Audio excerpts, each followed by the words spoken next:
Now, how do we buy the dip and what are the different strategies with dip buying?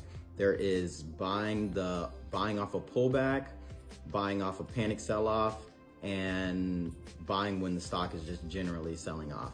Now let's hop right into examples of those. Getting right into buying off a pullback. What is buying off a pullback? That is when the market is trending up but has a brief period of pullback.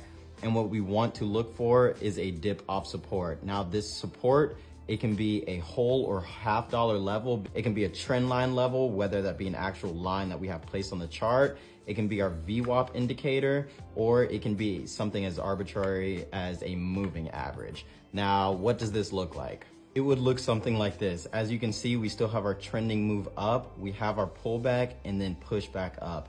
In this case, our support level is going to be $4, which is a psychological whole dollar level. We want to look for entries off of the bounce. Some people, they will take the risk and enter as soon as the stock hits $4. As traders, we want confirmation, and our confirmation in this scenario would be the first candle to make the new high. Enter on the first candle to make the new high with the stop at $4, looking for a push through the high of day and further up. Next, we have the dip off the panic flush, which is characterized by the instant, maybe 25 to 50 cent drop, but this will be subjective. It really depends on the stock price and the spread. As you can see, we have this long wick, almost the same length as the body. And this is what we call a bottoming tail. And we call it a bottoming tail because it dropped down, but pushed back up, which creates that tail-like look. Your entry should be at the break of this descending resistance with a stop loss at the low of this move. And the other dip strategy that there is off reversal dips. Now this one, we would be on the 5-minute time frame for something like this. And this is the first 5-minute candle to make a new high after 5 consecutive red candles. So what these red candles show us is that price is just selling off and it's weak. It's very weak actually.